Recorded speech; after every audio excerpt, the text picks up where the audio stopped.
नहमदुहु व नुसल्ली अला रसूलिहिल करीम। शरीयत इस्लामिया में कोई शख्स एक ही मजलिस में एक से ज़्यादा मरतबा तलाक़ कह देता है तो अहद रिसालत में वो एक ही तलाक़ शुमार होती थी। अबू बकर रज़ी अल्लाह अन्हु के दौरे खिलाफत में भी वो एक ही तलाक़ शुमार होती थी।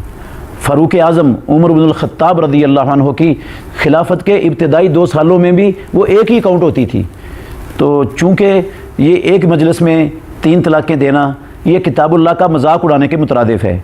जिस तरह नसाई शरीफ में हदीस है, रसूलुल्लाह सल्लल्लाहु अलैहि वसल्लम को पता चला किसी ने 3 तलाक़ें दी हैं तो आपने कहा अयुलअबु बेकिताबिल्लाहि व अना बैना अज़हुरिकुम, मेरी मौजूदगी में तुमने किताबुल्लाह को तमाशा बना लिया है। तो फ़ारूक आज़म के दौर में लोगों में ये बीमारी आम फैल गई थी, मना करने के बावजूद बाज नहीं आते थे। तो बतौर ताज़ीर के, बतौर सज़ा के, तदबीरी तौर पर फ़ारूक आज़म रज़ी अल्लाह अन्हु ने ये फ़ैसला नाफिज कर दिया कि जो 3 देगा एक मजलिस में उसकी 3 ही बना देंगे, ताकि लोग इस गंदे काम से, किताबुल्लाह के मजाक उड़ाने वाले अमल से बाज आ जाएं। तो शरीयत रसूलुल्लाह सल्लल्लाहु अलैहि वसल्लम की ज़िंदगी में मुकम्मल हो गई थी। आपके बाद ना वही किसी पर उतरी है, ना क़यामत तक उतरनी है। तो जो उस वक़्त शरीयत थी क़यामत तक वही रहनी है। हज़रत उमर रज़ी अल्लाह अन्हु का फ़ैसला जो 2 साल बाद का था वो ताज़ीरी और सज़ा के तौर पर था, वो शरी फ़ैसला नहीं था। अगर चंद मिनट के लिए इस बाद वाले फ़ैसले को शरी तस्लीम कर लें तो फिर जो रसूलुल्लाह सल्लल्लाहु अलैहि वसल्लम के ज़माने में 3 तलाक़ों को एक शुमार करने का फ़ैसला चलता रहा, उसका क्या हुक्म होगा? क्या वो गैर शरी हो जाएगा?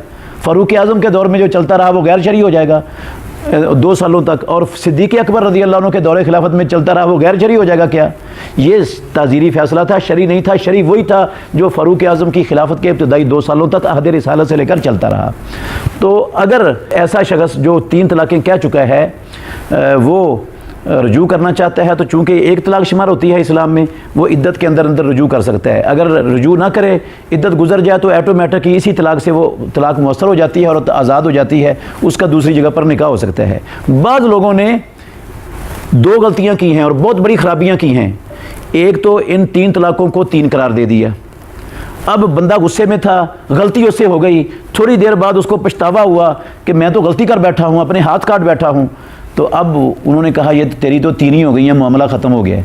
अब हल क्या है? बच्चे भी हैं, बीवी भी इधर बसना चाहती है, खामद भी बसाना चाहता है, वो थोड़ी सी गुस्से की वजह से काम ख़राब हुआ है। कहते हैं अब हल यही है कि एक रात के लिए इस औरत का निकाह किसी दूसरे मर्द के साथ किया जाए, फिर वो उसको इस्तेमाल करे और वो तलाक दे दे, फिर उसकी इद्दत पूरी करने के बाद फिर पहले खामद की तरफ लौटे। इसका नाम इन्होंने हलाला रखा है। ऐसा जो अमल है ये तो इस्लाम इसको कतअन बर्दाश्त और गवारा करता ही नहीं। इस्लाम तो बड़ी बात है। मैं कहता हूँ एक गैरतमंद आदमी, शर्म हया वाला आदमी, जिसके दिल में अंदर, दिलो दिमाग के अंदर गैरत है, वो बर्दाश्त नहीं करेगा कि उसकी बीवी रात किसी गैर मर्द के साथ सो के आए। तो एक गैरतमंद आदमी को ये बर्दाश्त नहीं है। मुहम्मदुर रसूलुल्लाह सल्लल्लाहु अलैहि वसल्लम तो हमसे करोड़ गुना ज़्यादा गैरत वाले थे और अल्लाह रब्बुल आलमीन मुहम्मदुर रसूलुल्लाह से भी बड़े गैरतमंद थे। तो वो कैसे बर्दाश्त कर सकते हैं इस चीज़ को और दीन बना सकते हैं जिसको बाज़ लोगों ने दीन का दर्जा दे दिया है? और रसूलुल्लाह सल्लल्लाहु अलैहि वसल्लम ने तो इस पर लानत फरमाई है। सुनन अबू दाऊद में, तिरमिज़ी में हदीस है, रसूलुल्लाह सल्लल्लाहु अलैहि वसल्लम ने फरमाया लान अल्लाहुल मुहल्लिला वल मुहल्लल लहू, जिसके लिए हलाला किया जा रहा है वो भी और जो करने वाला है वो भी, दोनों पर अल्लाह की लानत है। दोनों लानत ही हैं। तो जिस काम पर अल्लाह की लानत हो वो काम भला जायज़ और मुसलमानों के लिए हलाल हो सकता है। और रसूलुल्लाह सल्लल्लाहु अलैहि वसल्लम ने बड़े ही सख्त लफ्ज़ ऐसा अमल करने वालों के लिए बोले हैं। आपने फरमाया मैं तुम्हें आरियतन लिए हुए संडे की खबर ना दूँ? वो जो हलाला करने के लिए लिया है वो आरियतन लिया हुआ संडा है। ये लफ्ज़ बोले हैं रसूलुल्लाह सल्लल्लाहु अलैहि वसल्लम ने इस बंदे के लिए। तो इससे पता चलता है कितना ये कभी और गंदा और बदतरीन अमल है। मुहम्मदुर रसूलुल्लाह सल्लल्लाहु अलैहि वसल्लम इसको किस अल्फाज से जिक्र कर रहे हैं? इस्लाम ने जो सूरह बकरा की आयत नंबर 232 में जो निकाह का जिक्र किया है उसकी कैफियत ये है कि एक मरतबा तलाक दी फिर सुलह हो गई, ये एक तलाक सारी ज़िंदगी काउंट होनी है।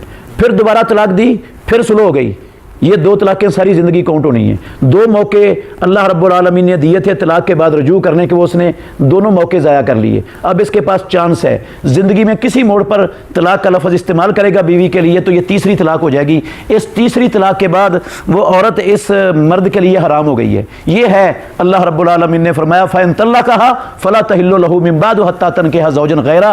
अगर वो तीसरी तलाक़ दे देता है तो फिर वो हलाल नहीं है इसके लिए। अब उसके हलाल होने की एक ही सूरत है इस्लाम में कि इस औरत का निकाह हमेशा के लिए किसी दूसरे मर्द के साथ हो जाए, वो दूसरा मर्द मर जाए, یا اس کے ساتھ اس کا نباہ نہ ہو سکے، وہ اپنی مرضی سے طلاق دے دے، نکاح سے پہلے کوئی دونوں طرف سے طے شدہ منصوبہ نہ ہو، تو پھر یہ وہ مر گیا ہے یا اس نے اپنی مرضی سے طلاق دے دی ہے، دوسرے خامد نے زندگی بھر کے لیے اس سے نکاح ہوا تھا، ایک رات یا 2 رات کے لیے نہیں ہوا تھا، تو پھر یہ پہلے خامد کے ساتھ اس کا نکاح ہو سکتا ہے۔